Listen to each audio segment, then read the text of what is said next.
Hoy vamos a tener un tema, bueno, varios temas de coyuntura importante. Quiero agradecer la presencia a través de video Skype a la señorita Tania Pastor, que está con nosotros, es abogada muy reconocida, y también al doctor Nelson García, abogado, y el doctor Efraín Campos, también abogado, está con nosotros presencialmente. Voy a comenzar con la parte esta, que es lo que se está manifestando a través del vicepresidente de la República, Félix Ulloa, que se dice que es necesario hacer una reforma constitucional. Quiero comenzar con usted, licenciada Pastor. Cuénteme, ¿cuál es su opinión acerca de eso? Bueno, mira, yo no creo que es porque lo mencione el doctor Ulloa, a quien yo respeto muchísimo, sino es en realidad un sentimiento generalizado y tampoco solo entre abogados, sino que ya ahora en una coyuntura donde la sociedad se ha empoderado bastante, ya que está de moda el término empoderar, ya que estamos conociendo en realidad que el pueblo tiene mucho poder de decisión y de influencia y que todo en realidad ha sido porque lo hemos soportado y lo hemos tolerado, pero que en realidad tenemos mucha facilidad de cambiar las cosas y así nos lo disponemos.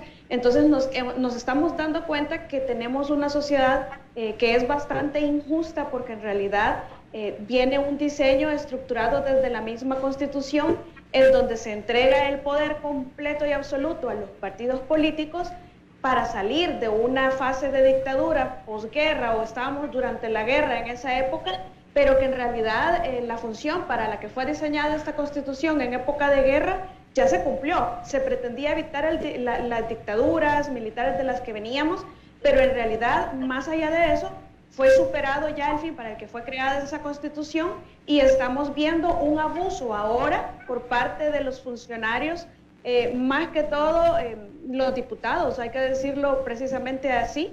Entonces también nos damos cuenta que hay muchísimas cosas que podemos mejorar en nuestra Constitución actual. De ahí para acá son 30 años de historia en que el soberano, palabra eufemística, puesto que no tiene una vivencia real de la participación soberana, ha venido soportando esa cascada diseñada para que el poder derive de la Asamblea Legislativa estrictamente. ¿Por qué? Porque toda la estructura del Estado funcional, y lo hemos visto en la experiencia histórica de este año concretamente, todos los dependientes se les vio el delantal que usan para servir los platos que les piden. Y óigase en esto, magistrados, óigase procurador de derechos humanos, óigase señor fiscal general de la República, etcétera. Y no es nada personal, es que así está diseñado. Por eso es que entonces ese control de la Corte de Cuentas y todo lo demás, donde hay finiquitos express y donde no hay investigación de las alcaldías, porque se mandan unos auditores que terminan más ricos que los auditados. Entonces, ahí hay un perfil de todo esto que solo alguien que esté contento porque participa de estas mieles corruptas puede estar de acuerdo en que eso sea intocable. Y por eso se inventaron como que don Moisés II les había traído 2 artículos que les llamaron pétreos. Y fíjense que las primeras tablas de la ley, pero por ser pétreas, las quebraron también, hicieron otras. Pues no hay nada pétreo, a menos que, obviamente, sigamos en el mismo huacal, ¿verdad?, de hierro que tenemos. Pero yo tengo la convicción de que, como ya dijo Tania hace unos momentos, hay una conciencia social que esto así no funciona para el bien común. Doctor Campos, ¿es necesario una reforma constitucional? ¿Habrán ese concepto que se llama pétreos? Bueno, yo concuerdo con mucho de lo que ha dicho Tania y Nelson. Lo que yo creo por el momento es que para modernizar el Estado y estar listos realmente para introducirnos en el siglo XXI, no podemos estar atados a la Constitución de 1983. Y cuando se ha hablado de reforma, yo creo que eso es comprender que es parcial, Y hay tanto que cambiar de la Constitución que un parche más, porque si ya se ha parchado la Constitución, va a ser hasta contradictorio a los fines que se puede pretender, como digo, a una democratización, a un respeto a los derechos humanos, a un mejor control de los bienes del Estado, a una función incluso de la propia Fiscalía General de la República. Nosotros los abogados estamos con esta Constitución de 1983 impedidos de poder optar a la colegiación profesional obligatoria, pero otras profesiones lo podrían hacer. ¿Por qué? Porque estamos vinculados a la Corte Suprema de Justicia para nuestra autorización. Entonces, si nosotros enumeramos todos los vacíos, falencias y todo lo que debe implementarse, entonces me pongo yo a pensar de manera bastante meditada que es una nueva Constitución la que necesitamos. ¿No sería bueno someterlo a la discusión y al debate para que sea elegido a través de las elecciones este fiscal? Todo ello cabe dentro de la discusión. Si él sigue así hoy, con esa semi-independencia, porque antes dependía de un nombramiento directo del presidente de la República. Hoy lo es a través de la Asamblea Legislativa. La óptica de la Asamblea, cuando nace este proyecto, al elegirse estos funcionarios por mayoría calificada, era que encontraran razones verdaderas de conveniencia a la función del Estado y que no se repartieran los cargos como ha ocurrido. Yo creo que en eso ha habido una degeneración de la intención de elegir por mayoría calificada. Incluso yo, cuando hablo de la función del fiscal, también podemos decir nosotros, bueno, ¿y qué atribuciones tiene, por decirlo así, la Asamblea Legislativa? Algunas habrá que cambiarlas. No podemos seguir los profesionales universitarios atados al control estatal. En todos los países existe la colegiación profesional. Con el amigo Nelson García hemos sido nosotros pioneros de discusiones en foros, en congresos, de cómo obtener la colegiación profesional en El Salvador. Usted ha sido una persona que ocupó un cargo tan importante como fue magistrado del Consejo Nacional de la Judicatura, pero usted comienza a revisar que a veces los gremios, asociaciones de abogados, eligen a sus candidatos y los eligen con mayoría, pero cuando llega a la Asamblea Legislativa, aquel que fue más votado no queda el menos votado, porque se manifiesta públicamente que hay intereses partidarios ideológicos y dicen con este sí podemos trabajar, con el otro no. ¿Cómo se puede construir democracia en esa dirección? Mira, nada es perfecto. El hombre con su falibilidad igualmente ocurre en las instituciones, porque cabe aceptar que no siempre, hasta ahora en las experiencias que yo he conocido, el que pueda tener la votación con el número 1 ha sido el más idóneo. Necesita hacerse una revisión estricta. ¿Cuál era la intención de esa elección primaria de los abogados? Para decírtelo, era de que nosotros fuésemos los que vinculáramos la elección real en el caso de los magistrados de la Corte Suprema de Justicia. Si los gremios profesionales fueran verdaderamente responsables, tendrían que proponer abogados de toda la trayectoria necesaria para poderse ostentar ese alto cargo. Pero hemos sido irresponsables los gremios de abogados. Hemos permitido que haya candidatos que no reúnen esas condiciones. Ya recibió 1.461 comentarios. El equipo conoció ayer la experiencia del Tribunal Constitucional de Perú. El 92% de opiniones favorables a reforma de la Constitución. Cuando se escucha a personas que están en contra del equipo conformado para hacer un estudio de reformas, porque eso es lo que son ellos, un equipo que van a hacer un análisis de la Constitución para proponer reformas. Ellos no están reformando nada. Es nada más un estudio, pero yo sostengo que cuando tenemos esos tanques de pensamiento que dicen que este no es momento para hacer reforma de la Constitución, que lo que se busca es una reelección presidencial continua, porque la reelección presidencial ya existe en nuestra Constitución, y que entonces dice que lo que buscamos, los que proponemos reformas, es un Estado dictatorial. En realidad, a mí me parece que todos juzgamos desde nuestra realidad. Los que carecen de empatía juzgan sin considerar la realidad de otros. Y eso es igualito que lo que pasó. Yo les voy a poner un ejemplo muy sencillo. Hubo una presentadora de televisión que cuando inició la pandemia, teníamos un mes aproximadamente de encierro, quizás menos, y salió diciendo que si se iba a morir de COVID, pues que se moría, pero que ella no soportaba el encierro. Cuando en otros lugares las necesidades eran de personas que no tenían alimento, que no tenían trabajo, que no tenían cómo poner comida en su mesa para sus hijos, y entre otras cosas que se estaban quedando sin trabajo. Esa será la realidad de otras personas ante la misma situación que enfrentábamos todos del encierro. Entonces, estos tanques del pensamiento juzgan desde su situación de comodidades, porque en realidad hay que decirlo, son muchos abogados de financistas de partidos políticos, son los abogados de la oligarquía, son los abogados de la derecha. Entonces no les interesa hacer un cambio del status quo porque se benefician de ese status quo. El día que yo no pueda llegar a una entrevista le voy a dar tu poder a Jorge Efraín, porque siempre hemos coincidido en los valores de la nación en sí y no de los sectores en sí. Me he solazado escuchando su posición al respecto, tremendamente académica y consistente a través de lo que ha sido su desenvolvimiento profesional y gremial.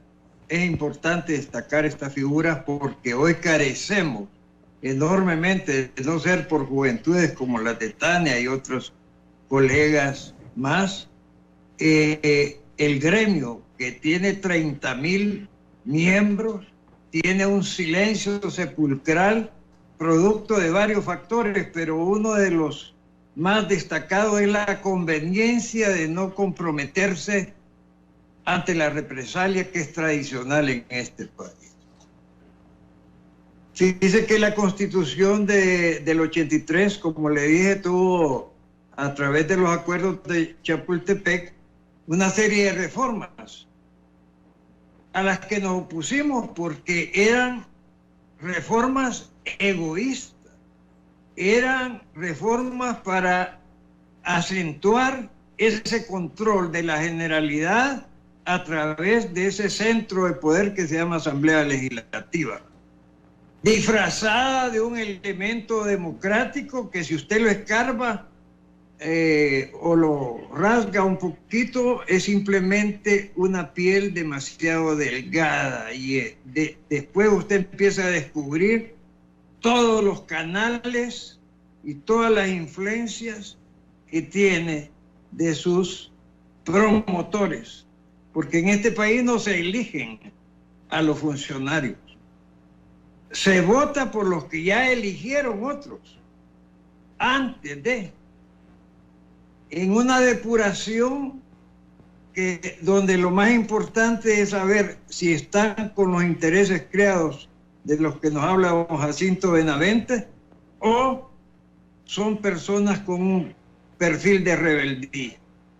9 años ya nos parece que llega un momento en que es demasiado. Y después viene una serie de cosas como la indemnización, porque se fueron a sacrificar ganando unos grandes sueldos y se fueron a sacrificar teniendo viajes turísticos, ¿verdad? Van a congresos en las Filipinas sobre los tratados del derecho al revés, etc. Esto está en la historia del desgaste del presupuesto nacional. Y está también evidente en monumentos catastróficos de edificios construidos donde están tan mal construidos y diseñados que le tienen que dar a uno prácticamente un breviario de cómo entrar y cómo salir al edificio, porque si sale en sentido contrario queda trabado con el que iba para adentro. Es decir, cosas inauditas. Ha habido auditorías aquí graves al órgano judicial, pero se han engavetado. Y como decía Jorge Efraín hace unos momentos, la colegiación obligatoria nosotros la llevamos al punto de que se hizo ley de la República. ¿Y qué hizo el Poder Fáctico? Contrató no a un constitucionalista, sino a un experto en accidentes de tránsito, que en paz descanse, al que le pasaron probablemente no la sentencia, pero sí que era lo que iba a demandar para que la sentencia saliera como ya estaba preparada, declarando inconstitucional la colegiación obligatoria. El único país del mundo donde la colegiación obligatoria que tiene como objetivos principales la dignificación del gremio, pero también el compromiso de que ese gremio no actúe en deterioro de la imagen de la profesión. Denuncian también bloqueo en Cabañas y Cuscatlán. El Tribunal Supremo Electoral de El Salvador no puede lavarse las manos en la JED como máximo ente electoral. Debe garantizar la transparencia de todo el proceso. La Fiscalía General de la República tampoco puede mirar hacia otro lado mientras se cometen los delitos. Y continúa en la pantalla número 11, manifiesta el presidente, dice, por si a alguien le quedaba alguna pequeña duda de que Melara Raúl es un empleado de Arena y que hará todo lo posible para ayudar a su partido en las elecciones. No jueguen con fuego, no enciendan lo que no podrán pagar. Y se menciona la publicación del diario El Mundo. Secretario de la Junta Departamental Electoral de Usulután fue puesto en libertad por orden del fiscal. Este personaje fue detenido y dice, con base al artículo 323 del Código Procesal Penal, hoy a las 12:30 capturamos a Carlos Alonso Alfaro Guerrero, secretario de la Junta Electoral Departamental de la JED de Usulután, perteneciente al Partido Arena, por el delito de supresión, destrucción u ocultación de los documentos verdaderos. Su opinión, doctor Campos. Mira, nosotros tenemos hasta cierto punto, hace rato ya, una crisis institucional. Y eso ha creado un descontento en el pueblo. Y ese descontento, pues es una, dijéramos así, opción que han creado de que todo quien critique este sistema, pues tratan de desnaturalizar. Sí hay funcionarios que no han cumplido, pero las instituciones son parte fundamental del Estado. Yo no me imagino de que acá desaparezca el máximo Tribunal de Justicia, o desaparezca la Asamblea Legislativa, o el Ministerio Público. Tal vez el que se ha confundido son sus titulares.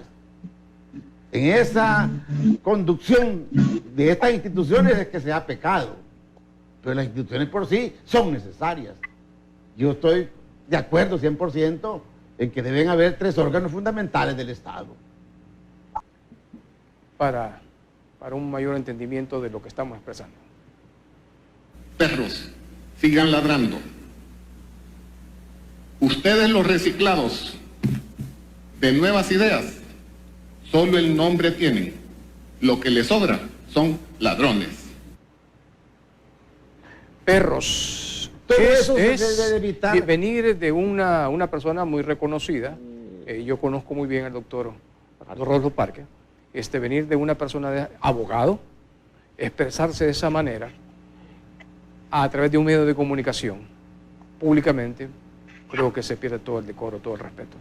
Yo por eso comienzo para preguntarle a cada funcionario, porque debemos ya cesar esta confrontación inútil y menos usar expresiones que lindan con el delito.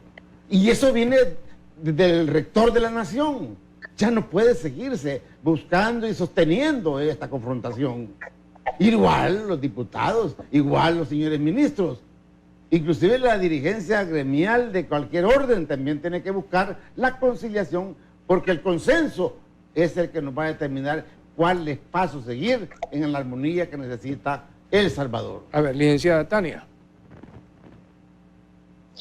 Bueno, en realidad es una actitud de doble moral cuando por una parte los diputados conforman comisiones para defender la libertad de expresión y el derecho a la libertad de información, incluso la libertad de prensa, aunque sea solamente la prensa que les favorece en sus opiniones, pero por otra parte lo que sucede es que tenemos una diputada que les llama perros a los seguidores del presidente Bukele. Tenemos otro diputado que todos los días casi les pasa llamando bulldogs a los seguidores del presidente Bukele.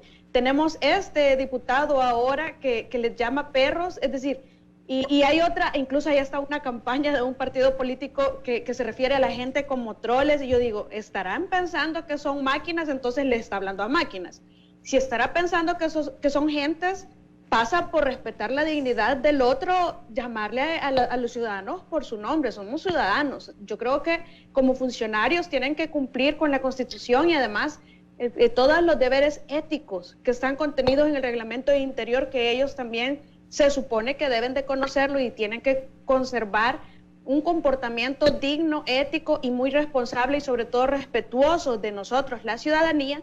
Entonces, ¿qué es lo que nos quieren decir? Que nos quieren convencer que respetan y promueven la libertad de expresión, pero por otra parte, no solamente las personas que los insultan, ellos las bloquean, sino que también los que piensan distinto. Y ahora hay hasta una llavecita para que la gente no pueda opinar en sus tweets. Pero lo más curioso de todo esto, licenciado, doctor y toda la audiencia, es que ustedes han escuchado algún pronunciamiento de nuestro querido Procurador para la Defensa de los Derechos Humanos en relación al comportamiento de nuestros legisladores hacia la ciudadanía, que todos, casi sin excepción, a diario, se refieren hacia las personas como perros, como troles, como focas, y esto es replicado por la ciudadanía. Entonces dicen, el presidente Bukele polariza, el presidente Bukele es controversial y quiere poner a la gente en contra de ellos mismos. Pero ¿y no es lo que están haciendo ellos también? Que tiene que ver también con lo que ha sucedido, que es la publicación número 8. La publicación número 8 dice lo siguiente: manifestantes se han tomado el Congreso en Guatemala expresando su total repudio contra el presupuesto general de la Nación 2021 que los diputados aprobaron y recortaron fondos a educación, salud y seguridad. Esto sucedió el día de ayer. Entonces, quiero que pongamos el video número 1. Video número 1 para ver el incendio. Video número 1.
Bueno, una situación muy delicada.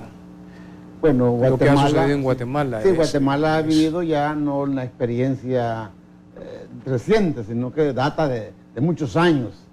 En El Salvador también fuimos aquí vivientes en la década de los 80, o sea que no hay que olvidar eso. Yo creo de que... No es necesario llegar hasta ahí, Por doctor. esa razón es que debemos nosotros impulsar un proyecto, dije otra vez la palabra conciliación. Nosotros debemos de no expresarnos. Yo lamento que como bien dice Nelson, existan funcionarios en todos los órganos, dijéramos así, que son de incendiarios, de mecha corta, y entonces se expresan de una manera injuriosa, pero no justifica ni legitima que los demás lo hagan también. Y hay quienes tienen mayor responsabilidad, hombres dirigentes de partidos, de instituciones, del Estado, que deben de evitar ya esta confrontación fútil. No tiene sentido. Ya nosotros aquí en El Salvador debemos de pensar distinto, claro.